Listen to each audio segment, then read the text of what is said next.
Hi there! Welcome to Westeros.org on YouTube as we, or rather I, discuss the final episode of Season 1, The Black Queen. As we noted when we were talking about the previous episode, Elio is in Caceres and he is coming back today. So obviously, because there were no screeners sent out for this episode, we couldn't get it out today on Monday without me filming it myself. So we'll start with a recap of this final look at the House of the Dragon for probably 2 years.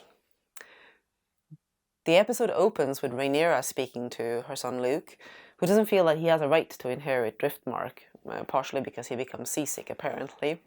But she promises to support him and prepare him for his duties. A knight enters in the midst of this, telling them of the arrival of Rhaenys and Meleys, who wants to speak to Rhaenyra and Daemon immediately. Rhaenys tells them of Viserys' death and Aegon's public coronation.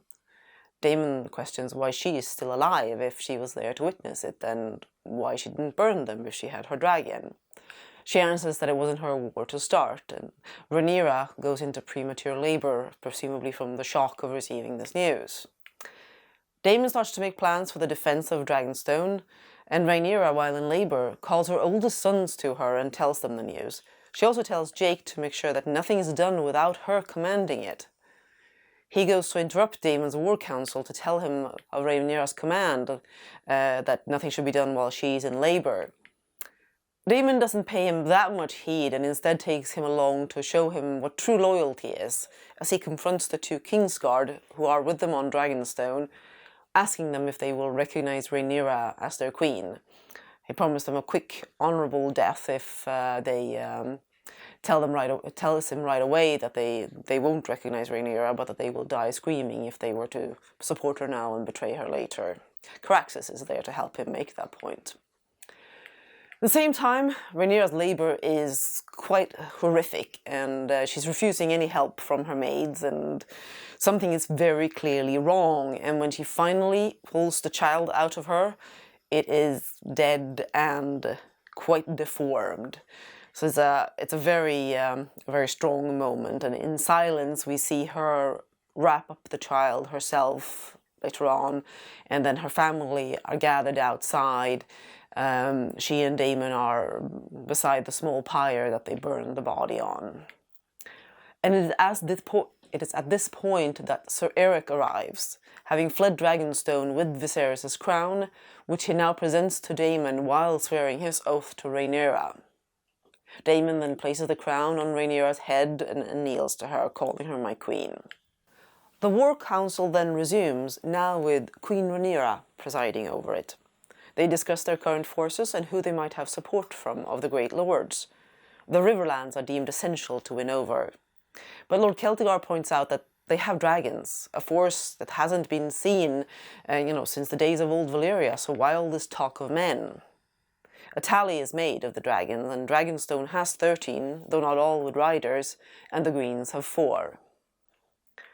Word arrives that a ship has been seen, bearing the sign of a green 3-headed dragon. The council is interrupted and they go out to meet Otto Hightower, who has brought terms from Alicent. When Rhaenyra calls him a traitor, he gives her the page from the history book that she once gave to Alicent as a reminder of their friendship. She says that she will have an answer for him by dawn. Daemon, predictably, would prefer to kill Otto then and there, but Rhaenyra doesn't let him. Rhaenyra tells her council that she does not want to rule over ashes and bone, and this will be the result if dragons go to war. Everything will burn.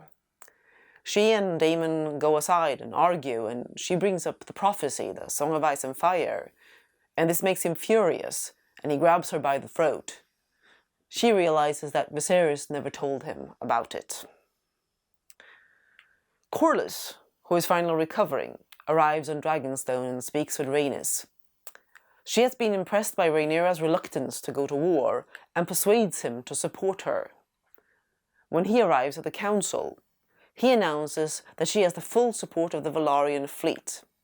The talk turns to a potential siege of King's Landing, but Rhaenyra says they must first secure the support of Lords Stark and Baratheon. Jace and Luke offer to take word to them on Dragonback. Before the boys depart, Rhaenyra makes them swear on a copy of the seven-pointed star that they are going as envoys, not warriors. Jace is going to go to the Vale and then on to the north, whereas Luke is going to Storm's End, since he's the youngest and that is the shortest flight, although Boros might be fairly difficult to negotiate with. He's an irate old fellow. Following this, there is a curious scene where Daemon goes into the caverns on Dragonstone and he's singing in Valyrian.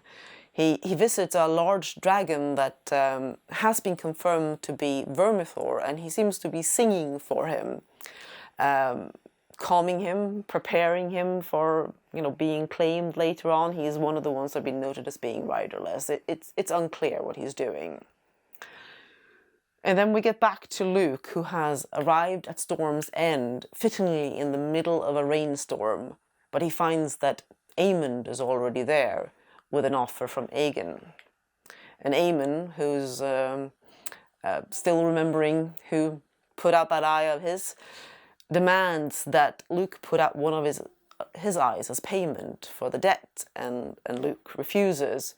Aemon then threatens to take it from him, but Lord Boros says that, not in my hall, the boy's an envoy, and he tells his guards to escort Luke back to his dragon, since, well, Luke couldn't offer a marriage alliance since he's already betrothed, whereas Aemon could, so Boros doesn't seem inclined to support Rhaenyra because of this. Luke takes off in quite a hurry on a very nervous Eryx, because while she's not inside of the castle because she's too big, you can see the massive shape of Vhagar on the outside. And it doesn't take much flying, before he realizes that he's pursued by something huge, and it is Aemond on Vhagar. And a bit of a cat and mouse game ensues, until it seems like Luke has managed to get away with some clever flying where he's flown down into a canyon. But then Eryx, it seems on its own, Luke is shouting some commands, but he turns back and flames Vhagar, who is understandably enraged, and goes after him. Again, it seems to be on her own as she's making the decision. And Eryx moves away, and it seems like they've gotten away. They're getting into some clear sky. The clouds are parting, and then suddenly Vhagar comes out of the clouds, and her huge head bites Eryx in half, killing both dragon and rider, and we see pieces of the dragon falling down, the wings separated, and the body's basically in two parts. Terrifying, really. And in silence, then there's no more sound in the episode, no more dialogue in the episode. It cuts to Dragonstone, and we see Daemon walking in the hall and walks up to Rhaenyra in silence and tells her, and they're turned away from the others, and then slowly she turns around to face the camera, and there's this, absolute rage on her face, and clearly now it's on. The Greens have struck the first blow, and there's no stopping the war now, and we'll have to wait and see what the next step is, because probably it'll not be until 2024 that season 2 premieres. But that was it for the 10th episode and the first season of House of the Dragon. And choices for this episode, and the biggest sort of thematic change is probably the portrayal of Rhaenyra. We've seen throughout the season that, as with Alicent, which we talked about in the previous episode, there has been a reluctance from both of them to break up their friendship and to not try and find some common ground and to avoid war. And even at this point where Alicent apparently has betrayed her and put her son on the throne, Rhaenyra is very reluctant, and we see her explaining this by her vow to believe in the prophecy and to make sure that there is a Targaryen on the throne, which means that they shouldn't all be killing each other. So when she's talking about not wanting to rule over ashes and bone, she's talking about, what is a good ruler? Is it somebody who, takes care of the people and puts their needs first, or somebody who just wants the throne because they are entitled to it?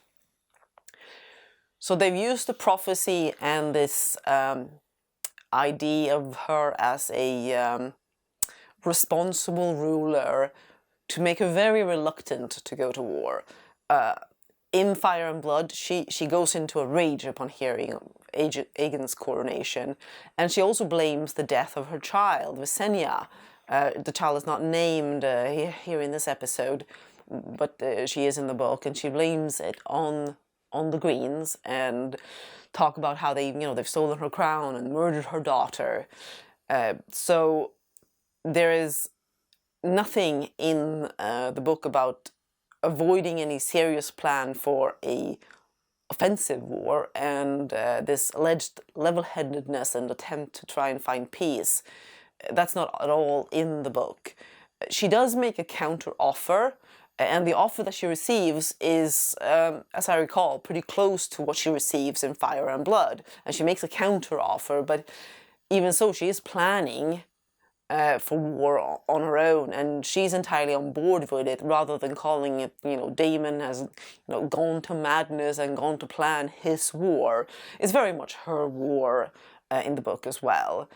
So whether she and Alicent will be more on track from this point onwards, perhaps they will, but certainly during this first season, they've used their relationship, and they've used, for Alicent, the idea that she is just driven to it by the patriarchy, where she would prefer to sort things out, and Rhaenyra is motivated almost entirely by her desire to protect the prophecy, so to speak, and to live according to it.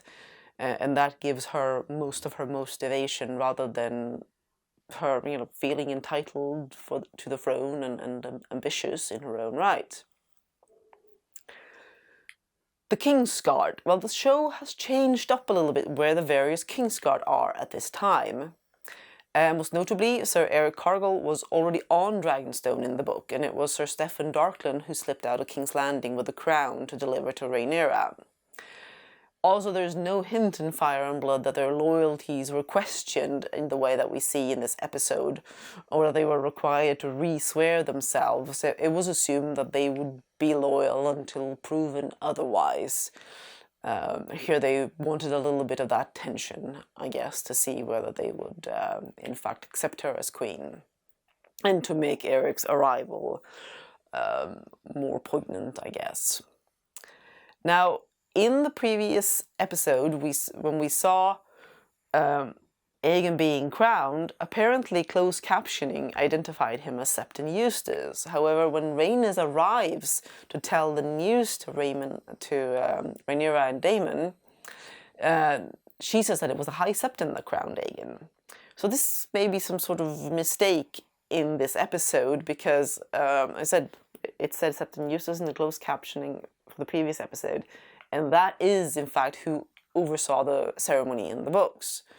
The High Septon, who was still away in Old Town, began to ask questions after the long silence out of the Red Keep following Viserys' death. Because it seems that they moved much faster, because basically there they leave his corpse rotting for some time, while they close down everything and are trying to make sure that it takes as long as possible for word to reach Rhaenyra. And then when we come to the plans for the war, or at the very least the defense, as I said, the show suggests that she's so hesitant to go to war that she doesn't allow Daemon to plan an attack. In the histories, Daemon is plotting an attack on Harrenhal to win a toehold on the mainland to rally support. And Corlys is sealing up the gullet to blockade King's Landing. That was supposed to be in conjunction with that, rather than this separate idea of moving mainly for a siege of King's Landing and hoping to, again, end the war without much bloodshed. So very much a more cautious take on it, less offensive, less willing to commit to all-out war. Obviously, this will change with the end of the 10th episode quite clearly, so they wanted a more dramatic shift there. Another characterization difference is Aemond. He is, or he becomes in the show, the unintentional killer of Luke. We hear him shouting Dohaeris Vagar, and then finally no Vagar, when Vagar, apparently on her own, decides to kill Eryx for having the temerity of flaming her nose. In the book, the meeting between Aemond and Luke goes more or less the same way, but Aemond ends up, he tells Luke that if he doesn't, give him his eye, he's going to kill him. He's going to take it and kill him, basically. Here he just says he's going to take it. He gets, and when Luke leaves, one of the daughters, there's 4 daughters, by the way, in Fire and Blood. Here we only see 3, so they've either left one out entirely or just decided that 3 were enough for the scene, since they don't speak anyway. But here, the second oldest, who's called Maris, and is quite sharp-tongued and clever, she goads Aemon and asks him if it was, his eye and his balls that Luke took, basically. So that has him flying into a rage, because he's quite a lot more hot-tempered. And he goes after Luke and gets onto Vagar. So while here it seems he was pursuing Luke from the get-go to scare and to taunt him, it seems, and then he reacts with actual sort of shock and horror when Luke is killed. In the book, he makes no apologies or explains what happens. He clearly intended to kill him. It may well be that they will play it this way, that he it's done now. They're going to call me Kinslayer. I'm not going to apologize for it. I'm not going to explain myself. But we are seeing a more nuanced take on Aemon, which we've touched upon before. Finally, we have some more heraldry changes. We've already talked about the 4-legged dragons and the inappropriate seahorse. The dragon, or the heraldry for the Greens, is described as a green 3-headed dragon, but in the book, Aegon takes a golden 3-headed dragon as his banner in acknowledgement of his dragon, Sunfire the Golden. The green probably reflects the decision to make the green part of the Hightower heraldry, which it isn't in the books either. And it may also be that they haven't actually played up the look of Sunfire. I mean, he's supposed to be quite well known at this time, and we've only seen him in a glimpse, essentially, but he was well known as the most beautiful dragon that had ever lived. I've touched briefly on the peace offer, saying that it is much as it is described on the show. It is the same in the book as well, but it is actually delivered by Grand Maester Orwyle, not Otto, who is not personally present in the book. And the scene where Rhaenyra takes his badge, his hand badge, and tosses it away, reflects Rhaenyra actually taking Orwyle's collar as Grand Maester off him and placing it on Maester Gerardus, who she names as the new Grand Maester for her court. Background details for this episode. Well, we have a mention of the Baratheon relationship to the Targaryens, and this is through Aemon Targaryen, who was wed to Jocelyn Baratheon, the daughter of Alyssa Velaryon and Lord Roger Baratheon. So Rhaenys is their daughter, and Boros is the son of Boromund Baratheon, who was seen in episodes 1 and 4. And Boromund was supposed to be Rhaenys' cousin on the show, but he was in fact her uncle. Easier to just call them all cousins, I think, when they're so interrelated. And like I said, there's supposed to be these 4 daughters that we have, and they play roles later on, but I suspect that they'll keep it simpler for the House of the Dragon. When we get to the houses supporting Rhaenyra, these are, well, they were initially, one could call them, a mix of houses sworn to Dragonstone and coastal houses that are generally sworn to King's Landing. However, George changed it around a bit in Fire and Blood and made them all Dragonstone sworn. So you've got House Celtigar of Crab Isle, and this is a house of Valyrian origin, just like Velaryon, and they are basically a bit slighted by Corlys on the show, who seems to ignore their existence when he talks about Targaryens and Velaryons as the only Valyrians that are left. We have House Bar Emmon on Sharp Point. Their origins are Andalish, despite their rather peculiar name. It doesn't really fit with the naming patterns that we see in Westeros. And we have Staunton of Rook's Rest, Massey of Stone Dance, an ancient house that once were kings, and they have long been associated with Dragonstone, and they supported Aegon the Conqueror. And of course Darklyn of Duskendale, who were once petty kings themselves as well. One house goes unmentioned that is traditionally noted among the Dragonstone sworn houses, and that is House Sunglass. They don't actually appear at all in Fire and Blood either, so it's possibly intended as a house that was founded post Fire and Blood, or they simply slipped George's mind at this point, and they are a very pious house as well. Dragon facts. Well, despite the fact that we get a lot of dragons mentioned, there's not that much new detail. We do get the tally is made of 17 dragons in total. The one oddity is that Daemon says that the Greens have 3 adults, which he names, Sunfire, Vagar, and Dreamfire. We haven't actually yet seen, we've touched upon this before when they flew from Helena's funeral. We haven't seen Helena claim Dreamfire, but it's clearly hers, or because it is an adult dragon counted on the green side. So he also mentions that there's one additional dragon, which is then not an adult, and it is not named, and this would be a change because all the 4 of the Green's dragons were adults at the time of the dance, though one of them, Prince Daeron's Caceres, the Blue Queen, was very young, or was a young adult.